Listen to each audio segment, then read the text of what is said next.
Pritong manok.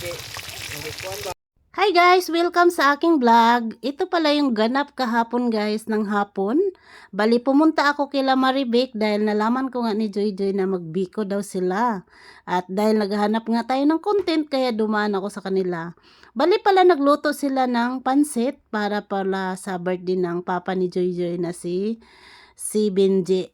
Bali, simple lang to guys. Bali, hapunan lang nila to. Ito na si Maribec, nagluto na siya ng pansit. Kalahating kilo daw ito. At nagluto din sila ng bagtak sa manok. At pinakaabangan ko guys yung biko dahil nga yung paborito ko nga yung biko lalo na sa breakfast. Ito na nga, paluto na yung pansit na niloto ni Maribec. At ito, naggisa na si Benji ng sibuyas at bawang batot loya at sili dahil lutuin pala niya dito is halang-halang na manok.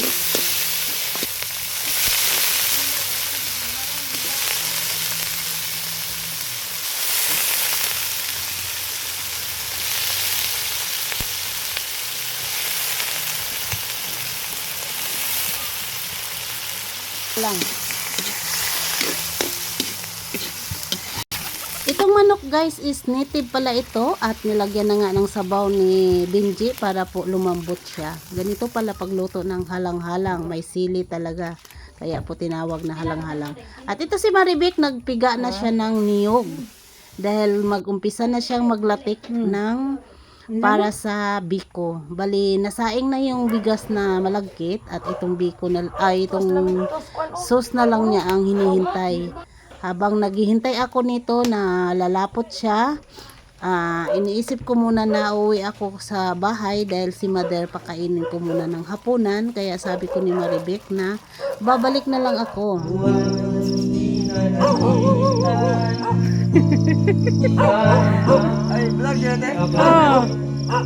Okay na kay Tagalog man. Hi sa mga singer. Shout out sa mga singer.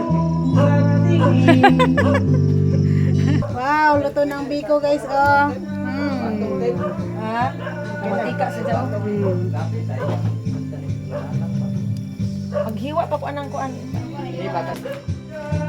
At ito na nga guys, nakabalik ako sa kanila Maribec dahil tapos ko na pinakain si mother at pinainom ng gamot.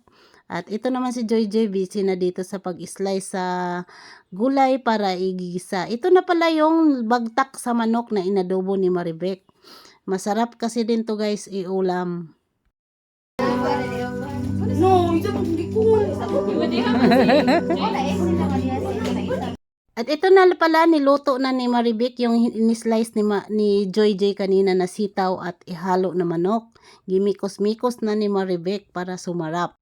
At luto na guys yung inihaw ni Benji na isda. At ito na nga ang time na magkakainan na kami guys. Luto na lahat. Pati yung bagtak sa manok, yung biko.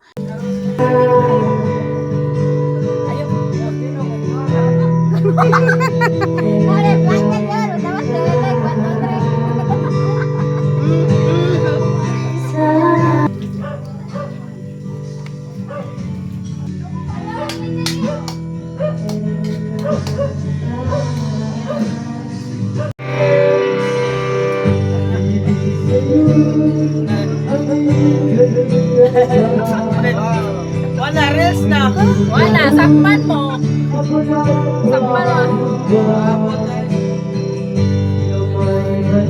mo.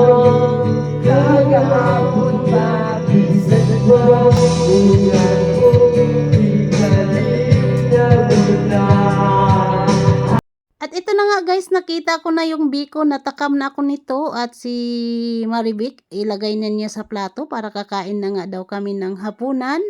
At pagkatapos niya maglagay sa plato, hiningi niya yung lagyanan ko dahil nagdala na talaga ako guys ng maliit na Tupperware para lagyan ng biko. Dahil dati kasi hindi ako nagdala, naghahanap pa si Maribec kung saan ilagay. Kaya ito na, nilagyan na talaga niya yung Tupperware ko ng biko para may breakfast na ako kinaumagahan guys. Thank you pala Maribec dahil alam talaga niyang paborito ko ang biko guys. Kaya binibigyan talaga niya ako.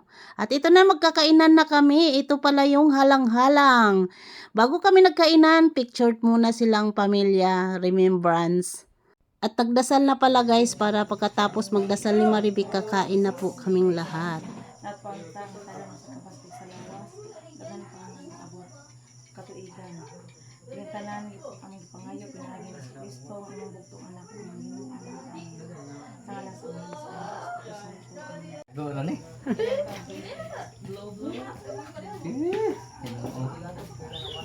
Wala man dito plano, ang plano kanila man sa isang manok na wala lagi. Na muratan. Sa ano dyan eh. Pareho naging Na mo. Pali na mo. Di mo mangaon. Di mo kakaon, og di mo musud ari na way video.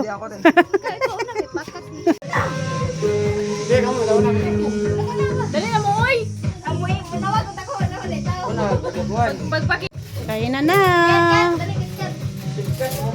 Sarap guys, oh, may biko, may ginisang gulay, mayroong bagtak sa manok, may Bagtak. inihaw isda, pag naatay, manok nga gibarikos. sa yan ini, Pansit bihon. may kami isa, halang-halang. Oh, natay tuba guys, oh. Oh, tuba ni ha, dili ni toyo, tuba. Bahalina. Handat magpili. Dito ka. Ayaw mo, wow!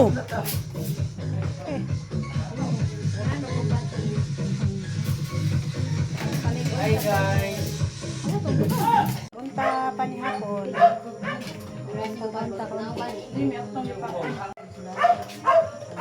Siguro ko kari. Dati.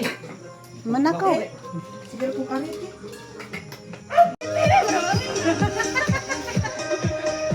Oh, i-video, i-video. Mga ano ta? Ngaon, ngaon. Oh, pangagdapod ni, kini pang katapad, pangagdapod, oy. Oy, kailangan mo daw.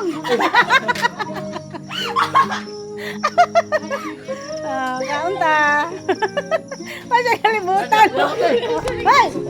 Oh, dala, dala, oh. Oh.